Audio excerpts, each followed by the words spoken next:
नहीं नहाएगा? नहीं। अरे आखिर क्यों नहीं नहाएगा? मम्मी पानी गर्म करके दे रही है, नया साबुन ला कर दे रही है, मग्गा बाल्टी, फिर क्यों नहीं नहाएगा? अरे बोलना, मुंह में केला फंस गया है नहीं क्या? नहाऊंगा, ठंड लगती है मुझे। अरे नहा ले भाई, वरना बॉडी से स्मेल आने लगेगी। नहीं, मैं नहीं नहाऊंगा, पानी से बहुत फटती है मेरी। अरे अर्जुन भैया, तुम्हारी मम्मी ने पानी गर्म कर दिया, ठंडा हो जाएगा, जल्दी चलो।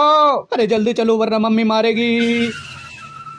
अरे तू भी चल वरना मम्मी से बहुत पिटेगा आज। आज आप पीटने दे तब भी नहीं नहाऊंगा। हट मट मैला कहीं का। नहीं नहाएगा? नहीं। अरे आखिर क्यों नहीं नहाएगा? मम्मी पानी गर्म करके दे रही है, नया साबुन ला कर दे रही है, मग्गा बाल्टी, फिर क्यों नहीं नहाएगा?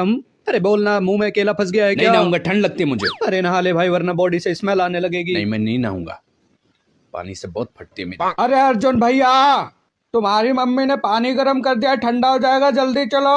अरे जल्दी चलो वरना मम्मी मारेगी। अरे तू भी चल वरना मम्मी से बहुत पिटेगा आज। आज आप पीटने दे तब भी नहीं नहाऊंगा। हट मट मैला कहीं का।